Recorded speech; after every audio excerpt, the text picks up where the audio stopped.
로마서의 말씀을 전하도록 하겠습니다. 요즘 점심시간에나 이렇게 길거리 나가보면 회사원들이 식사를 하러 이렇게 쭉 몰려오는데 다 앞에 뭔가 하나씩 아이디 카드죠, 차고서 다니는 것을 보게 됩니다.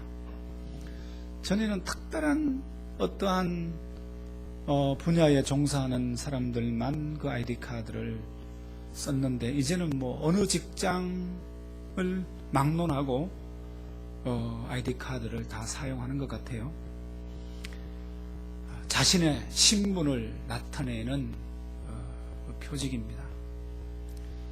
나는 공무원입니다. 나는 이 회사에 출입을 할 수 있는 자격이 있습니다 하는 신분 표시지 않습니까? 여러분의 신분은 무엇입니까? 딱 한마디로 당신은 누굽니까? 한다면은 뭐라고 말씀할 수 있겠습니까? 나는 공무원입니다. 교사입니다. 주부입니다. 학생입니다. 어쨌든 우리 각자가 다 자신의 신분을 갖고 있습니다. 오늘의 본문에 자신의 신분을 떳떳하게 종이라고 드러내는 사람이 있습니다. 예수 그리스도의 종 바울은 자신의 신분을 종이라고 하기가 쉽지 않습니다. 종, 헬라어로 둘로스라고 합니다. 종, 둘로스. 아주 치욕적인 신분 아닙니까? 과거 고대 세계의 종은 주인이 생살 여탈권을 지니고 있습니다. 자기가 아무것도 스스로 결정하지 못합니다. 자기가 낳은 아들도 자녀들도 다 자동적으로 남의 종이 됩니다. 아주 치욕스럽고 감추고 싶은 신분이지 않습니까? 지역마다 나라마다 다르긴 하지만은 종은 마치 서부 영화에 나오는 그 어느 목장에 속한 소나 말에 불도장을 찍어서 OK 목장 소라든지 표시를 하듯이, 종은 어느 주인에게 속해 있다는 신분을, 그 종의 신분을 나타내기 위하여 몸에 화인을 찍었던 경우도 있습니다. 그만큼 종이라는 신분은 참 자랑은커녕 숨기고 싶은 신분, 치욕적인 신분입니다. 그런데 로마서를 열자마자 첫 마디가 바울이 자기를 소개하면서 나는 그리스도 예수의 종이다 이렇게 말합니다. 그는 결코 종이 될 수 없는 사람입니다. 제가 2주 전 추수감사절 때도 바울의 그 결핍의 역설이라는 제목으로 말씀드릴 때 그 말씀했습니다만, 바울은 가진 것이 많은 사람입니다. 그는 당시 로마의 그 속주에 속한, 속주에 있으면서도 자유도시에 속하는 다소라고 하는 소도시에서 태어나면서 로마 시민권을 갖고 태어난 사람, 아주 특혜를 받은 사람. 그 집안은 이스라엘의 초대 왕을 배출한 베냐민 지파에 속한 사람입니다. 그는 율법의 의로서는 바리새인이요, 학문으로서는 그 당시에 샴마이 학파와 겸주었던 힐렐 학파의 힐렐의 후계자였던 가말리엘 문화의 최고 수석으로 공부하던 인물입니다. 그렇기 때문에 그녀는 조금 있으면은 아마 당시의 서기관이나 아니면은 바리새파의 영두가 되거나 지도자로서 그 분야의 두각을 나타낼 인물이었습니다. 청년 시절에 이미 대단한 리더로 차세대의 지도자로 부각이 되던 그런 인물이었습니다. 이러한 사람이 자기 스스로를 가리켜서 나는 종이다, 노예라고 얘기를 하고 있습니다. 엘리트 중에 엘리트요, 지도자 중에 지도자가 될 사람이 나는 노예라고 말하고 있습니다. 누가 그의 로마 시민권을 박탈해 갔습니까? 자유로운 신분을 빼앗아 갔습니까? 아무도 그러지 않았는데 스스로 나는 그리스도의 종이라고 했어요. 저는 이 말씀을 묵상을 하다가 바울은 참 행복한 사람이다, 참 행복한 사람이라는 생각이 들었어요. 왜 그랬습니까? 누구든 중에, 바울뿐 아니라 우리 중에 누구든지 간에 나는 누구의 종이라고 할 수 있는 사람은 행복하다고 생각합니다. 왜 그렇습니까? 내 인생을 다 걸고 나를 거기에 종으로 바칠 만한 가치를 무언가에서 발견했다는 뜻 아닙니까? 뭐 이제 조금 지났습니다만 한 2주 전에 KBS의 신임 이사장으로 이렇게 임명이 된 어떠한 서울대 역사학과 교수 출신의 어떤 분이 김구 선생은 건국을 위해서는 한 일이 없는 사람이다, 이런 말을 해서 나라가 아주 시끄러웠습니다. 김구는 대한민국의 독립밖에는 생각을 안 한 사람입니다. 그래서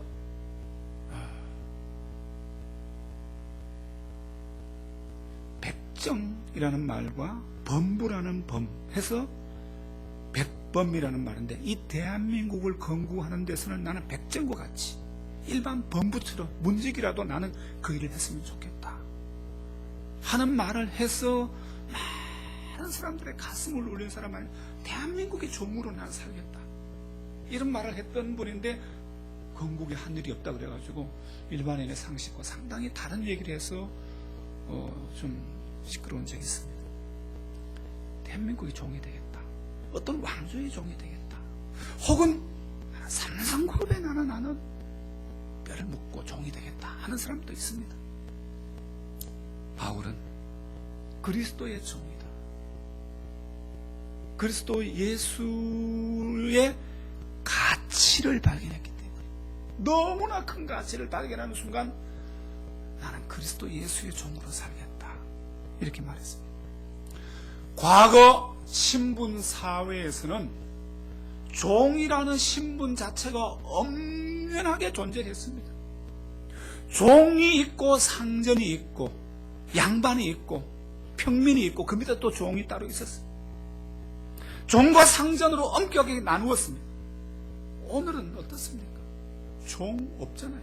신분상으로 종이 됐습니까? 다 우리 똑같이 주민등록증을 다 휴대하고 있고 우리 다 자유인이고 아무도 종이 없습니다. 그럼에도 불구하고 여전히 종은 존재합니다. 어떤 사람이 종입니까? 로마서 6장 16절에 보니까 너희 자신을 내주어 누구에게 순종하든지 그 순종받는 자의 종인 줄 너희가 알지 못하느냐. 너희 자신을 내어주어서 누구에게든지 그 말에, 그 명령에, 그 권위에, 그 지시에 따른다면 너희가 그 종이 되는 줄 알지 못하느냐. 같은 로마서에서 이 말을 하고 있습니다. 내가 누구의 종인지를 알려면은 내가 어떤 권위에 의해서, 어떤 말에 의해서, 어떤 가치에 의해서, 어떤 힘에 의해서 내 행동이 결정되고 내 인생이 결정되는가를 보면은 알 수가 있는 것 아니겠습니까? 대부분의 사람들을 움직이고 있는 주인은 돈입니다. 돈에 의해서 다 사람들이 움직입니다. 어떤 사람은 성공입니다. 어떤 사람은 출세입니다. 명예입니다. 어떤 사람은 쾌락입니다. 이런 걸 따라서 우리가 움직여 나가지 않습니까? 바울도 예수를 만나기 전에도 종이었고 예수를 만난 후에도 종이었어요. 예수를 만나기 전에는 교권과 출세와 명예, 자기의 목표의 종이었지만 예수를 만난 이후에는 그 모든 것을 배설물처럼 여기고 예수의 종으로 살겠다고 말하고 있습니다. 완전히 180도 달라졌습니다. 그리스도 예수를 만난 이후에 그는 완전히 달라졌어요. 근데 바울만 그랬을까요? 베드로도 베드로후서 1장 1절에서 야고보도 유다도 예수님의 부활을 그렇게 못 믿었던 유다도 도마도 다 예수의 종이라고 자기들 얘기를 하고 있거든요. 그뿐 아닙니다. 제가 지난 주간에 어떤 좀 강의를 준비하면서 어떤 책을 읽었는데 거기에 이런 내용이 나옵니다. 18세기 독일 경건주의라는 어떤 신앙의 흐름이 있는데 그 경건주의의 이 공동체 중에 모라비안 공동체가 있습니다. 이 모라비안 공동체를 인도하는 그 지도자가 진젠도르프 백작이라는 사람입니다. 이 진젠도르프가 코펜하겐을 갔다가 거기에서 코펜하겐의 어떤 곳에서 저 서인도 제도, 지금 말하면은 말레이시아나 인도네시아일 겁니다. 인도네시아에서 잡혀온 까무잡잡한 동양 계열의 노예 한 사람을 만나게 됐어요. 이 노예는 거기서 노예로 잡혀와서 유럽에 와서 이제 백인의 하인으로 노예로 살다가 거기서 예수님을 만나게 된 사람.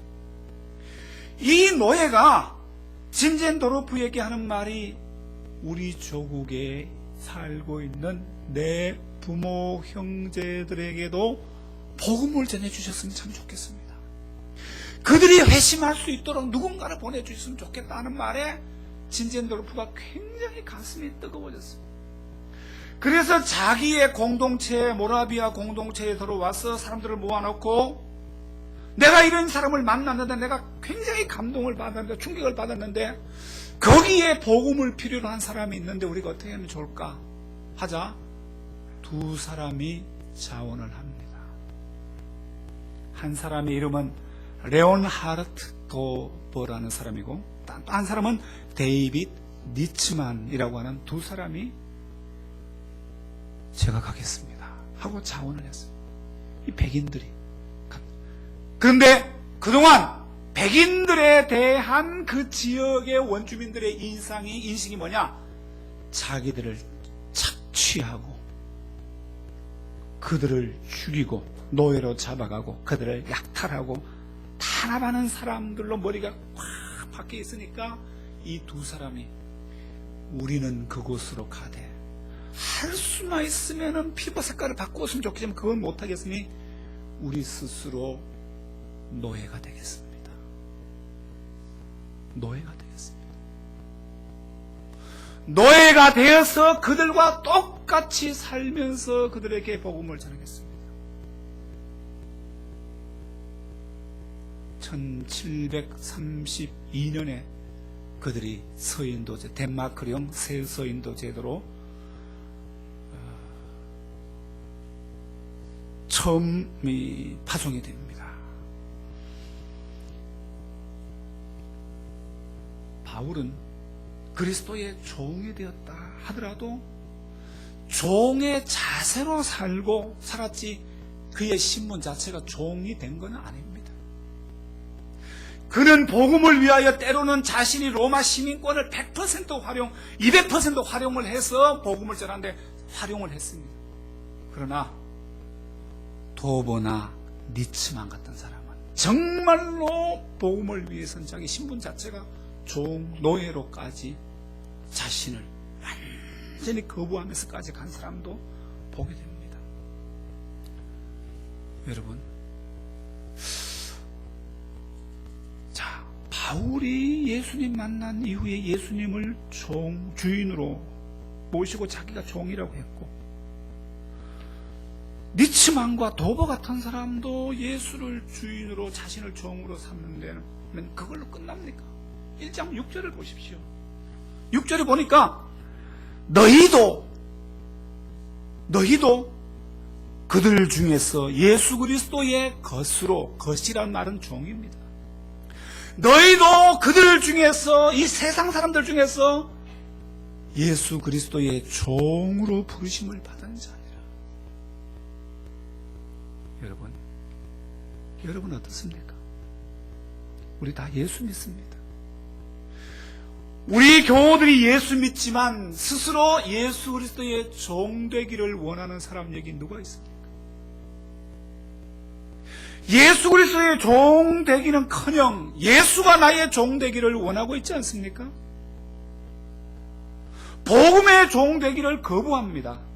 주님의 몸된 이 지상에 눈에 보이는 주님의 몸이 교회인데 이 교회의 종 되기를 거부합니다. 다 주인이 되려고 합니다. 그저 예수는 내 인생의 장식품 정도로 생각을 합니다. 내가 힘들 때 내 위로해주고, 내가 어려울 때 날 도와주고, 내가 스스로 문제를 해결하지 못할 때 문제 해결로 나의 어떤 방향을 좀 제시해주고, 내가 좀 뭔가를 소원할 때 내 소원을 들어주는 분으로 정도로 생각하지, 내 의지를 꺾고 내 생각을 꺾고 내 인생을 바쳐서 그분께 순종해서 그분을 살아야 될 주인으로 생각하는 분은 정말 처지복입니다. 내가 주인입니다. 예수는 내 필요에 따라서 움직이는 종입니다.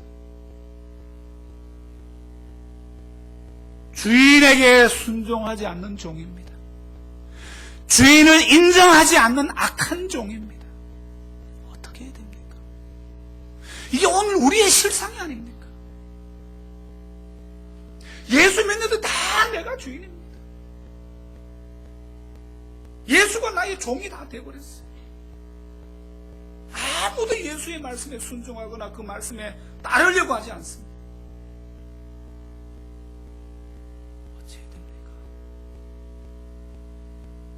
그러면 바울의 인생을 완전히 바꾸어 버렸던 예수는 누굽니까?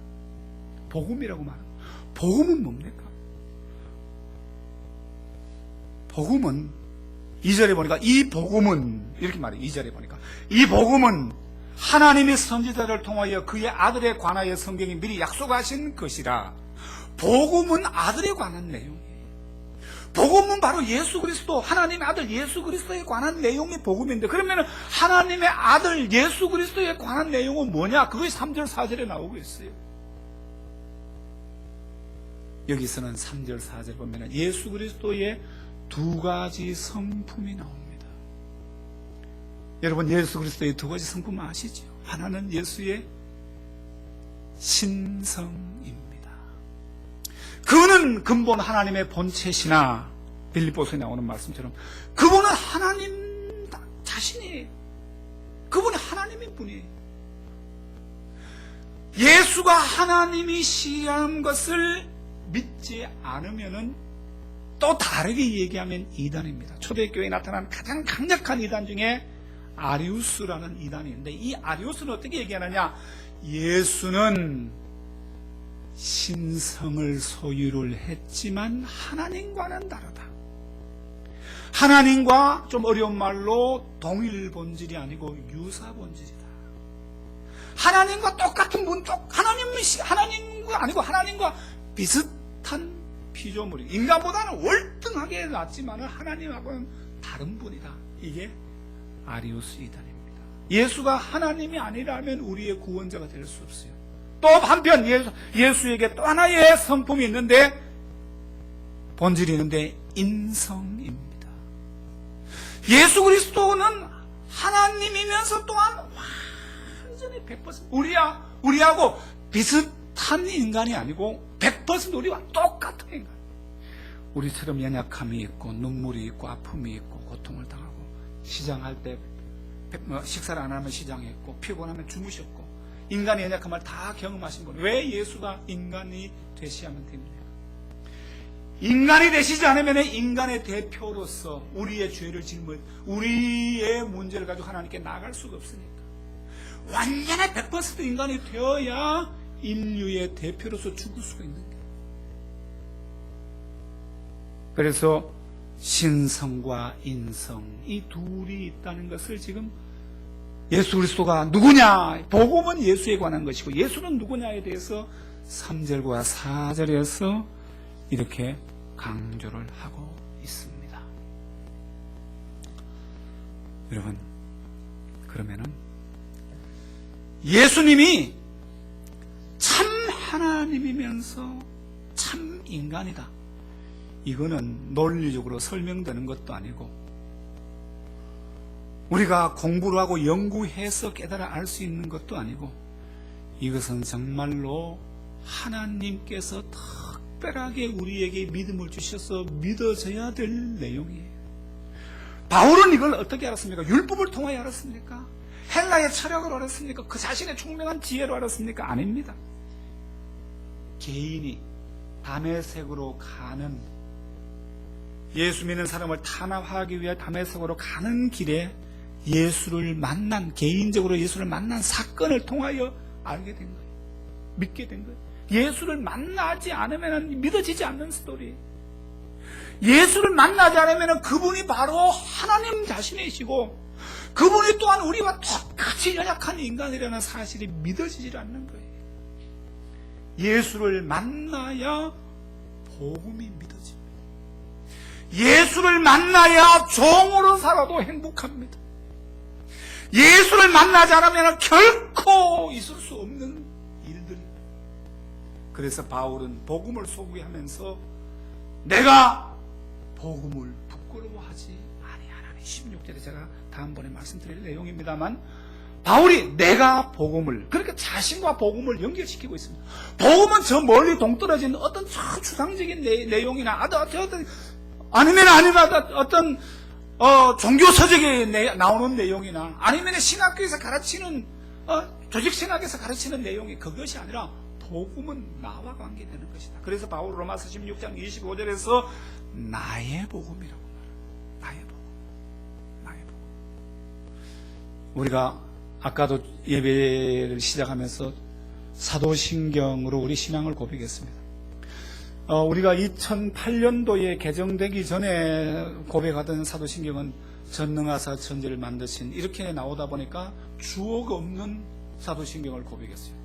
전능하사 천지를 만드신 하나님 아버지를, 그때 가서 비로소 뒤에 가서 내가 믿사오며 나오는데, 이 사도신경은 본래 라틴어로 작성이 되었습니다.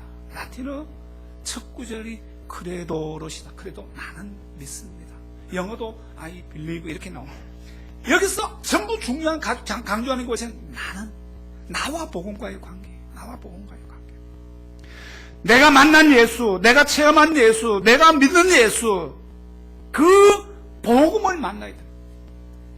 그런데 역사를 보면은 이 로마서를 통하여 복음을 만난 사람들, 로마서를 통하여 복음을 만났을 뿐 아니라 교회를, 인류 역사를 뒤바꾼 사건들이 많이 있어요. 여러분, 초대교회 최고의 교부이며 서방신학을 체계화시켰고 칼빈과 루터, 특별히 칼빈에게 절대적인 영향을 끼쳤던 인물 어거스틴입니다. 그는 본래 음란한 그 지역 환경에서, 그 시대, 어거스틴이 특별히 그랬던 것이 아니라 그 시대 젊은이도 되게 그랬어요. 16살에 이미 아이를 낳았습니다. 그 이후에 진리를 찾아서 굉장히 방황합니다. 동양에 있는 만이교, 또 서양의 신비주의 철학인 신플라톤주의, 여기에 깊이 빠져서 번민하고 거의 13년 이상을 거기에 방황을 하면서 진리가 어디 있느냐, 내 문제를 해결할 수 있는 곳이니까 이렇게 방황하다가 그의 어머니의 눈물 어린 기도를 통하여 어느 날 정원에서 있는데 옆집 아이들의 노래소리가 들립니다. 펴서 읽어라, 펴서 읽으라는 그 노래 듣고 순식간에 이상한 이상한 느낌이 들어서 집에 거실에 있는 성경책을 펴서 읽었는데 읽은 구절이 로마서 13장 12절에서 14절. 밤이 깊고 낮이 가까웠으니 그러므로 우리가 어두움의 일을 벗고 빛의 갑옷을 입자. 낮에와 같이 단정 행하고 방탕과 술 취하지 말며 음란과 호색하지 말며 다투거나 시기하지 말고 오직 예수 그리스도를 옷 입고 정력을 위하여 육신의 일을 도모하지 말라. 이 말씀을 읽고 어거스틴은 무릎을 꿇었습니다. 회심을 하게 된 거예요. 로마서 말씀, 따로 로마서 말씀. 여러분, 중세 천년 로마 교회가 성경을 덮어놓고 미신적인 종교로 나가고 있을 때 16세기 종교개혁의 선봉에 서서 종교개혁의 그 횃불을 들었던 인물, 지난주 우리 종교개혁 기념주일 시켰습니다만 마틴 루터입니다. 마틴 루터로 하여금 종교개혁으로 내몰았던, 그에게 그런 확신을 주었던 구절이 바로 어딥니까? 바로 다음에 나오는 로마서 1장 17절입니다. 복음에는 하나님의 의가 나타나서 믿음으로 믿음에 이르게 하나니 오직 의는 믿음으로 말미암아 살리라 함과 같으니라. 이 로마서의 말씀으로 그가 만났을 때 그 개인이 만나는 걸로 끝나지 않고 완전히 교회가 새로워지고 새로운 성경적인 교회가 태동이 되어 나타나게 되지 않습니까? 18세기 영국 교회 성공회는 형식과 제도에 얽매여서 굉장히 침체에 빠졌습니다. 사람들이 얼마나 영적으로 메마르고 이 종교 생활이 아주 참 이렇게 교회가 불이 막 꺼져갈 것 같은 때에 하나님이 쓰셨던 인물이 존 웨슬리입니다. 웨슬리는 아까 말씀 잠깐 드렸던 런던의 올드 게이트 스트리트에 있는 어느 집에서 경건주의자들의 그 모임에 마음이 이끌려서 거기에 참석해 있는데 어떤 사람이 그 모임을 인도하면서 루터의 로마서 주석 서문 읽는 것을 읽고 그 가슴이 뜨거워져서 회심을 경험하게 됩니다. 이것이 바로 그 유명한 웨슬리의 회심 체험입니다. 그것을 통하여 영국에는 거의 150년간 부흥이 지속이 되는 불꽃이 시작이 된 거예요. 개인이 복음을 만난 사람, 그 만남을 사건을 만들어준 것도 로마서입니다. 또 한 사람을 로마서와 깊은 관계를 맺고 있는 사람을 소개하자면 칼 바르트입니다. 19세기 유럽의 교회는 온통 자유주의 신학의 1세기였습니다. 신학자들의 연구 대상으로서의 신은 존재할지 몰라도 실제적으로 하나님 믿는 사람이 아무도 없습니다. 계몽주의 역량으로 과학이 발달하고 인간의 머리가 이성이 깨면서 이제는 하나님 필요 없다고 생각합니다. 이래서 사람들이 그때 가장 좋아했던 단어 유토피아, 이상향, 샹그릴라 이런 말, 그리고 싫어했던 단어 죄, 구원, 심판, 계시, 성경 이런 게 다 필요 없어. 신학의 소리 다 빼버렸습니다. 이제 신학은 필요 없고 윤리학만 있으면 된다고 주장할 때였습니다. 인간의 과학기술과 산업 발전들이 발달했기 때문에 이제는 더 이상 하나님의 구원도 필요 없고 이제는 이 세상이 살기 좋게 됐는데 무슨 하나님의 구원과 십자가가 필요하냐 이런 생각을 사람들이 하고 있었습니다. 이런 때에 그들의 신학자들의 놀이터에 떨어진 폭탄이라고 하는 별명이 붙으면서 나온 책이 한 권 있는데 그게 바로 바르트가 쓴 로마서 주석입니다. 이 로마서 주석을 통하여 유럽 신학계는 발칵 뒤집혀졌습니다. 그래서 그 얘기는 물론 우리가 지금 믿고 따르는 정통신학과는 약간의 간격이 있기 때문에 그에게 신정통주의라는 이름이 붙긴 했지만 어쨌든 간에 그 유럽의 신학기를 뒤집어 놓은 것도 로마서입니다. 여러분, 제가 지금 여러분에게 5세기의 어거스틴, 16세기의 루터, 18세기의 웨슬리, 20세기의 바르트, 이러한 그 시대를 정말로 완전히 하나님 앞에 세우려고 했던 사람들 자기 개인이 아닙니다. 로마서를 통하여 복음을 만났을 때 그런 일이 일어난 거예요. 그리고 그들이 하나님의 그리스도 예수의 종으로 살면서 그 일을 감당했다는 거예요. 우리가 앞으로 강론하고 말씀을 나눌 이 로마서를 통하여 하나님께서 이런 은혜를 주시기를 이 종은 소망하고 있습니다. 하나님, 우리도 불쌍히 여기셨어. 이 말씀을 읽고 묵상하고 말씀을 가르치고 듣는 가운데 우리 개인과 가정과 우리 교회를 불쌍히 여기시고 그들에게 베푸셨던 그 은혜를 우리에게 주시옵소서. 예수가 나의 종이 아니라 예수가 내가 그의 종이 되었어. 그분을 위하여 내 인생의 방향이 새로 수정되는 은혜를 주시기를 축원합니다. 아버지 하나님, 이 아침도 저희들에게 귀한 말씀을 주시니 감사합니다. 바울이 자신을 예수 그리스도의 종이라고 고백하고 자신의 신분을 사람들에게 떳떳하게 밝힌 것처럼 저희들에게 정말로 그리스도 예수의 종으로 살 수 있는 축복과 은혜를 주시옵소서. 언간 예수를 믿지만 내가 예수의 종이 아니라 이제는 정말로 예수가 나의 종처럼 되어버린 그런 시대가 되었사오니 불쌍히 여겨 주시고 저희들에게 새로운 은혜를 부어 주옵소서. 예수님 이름으로 기도드리옵나이다. 아멘.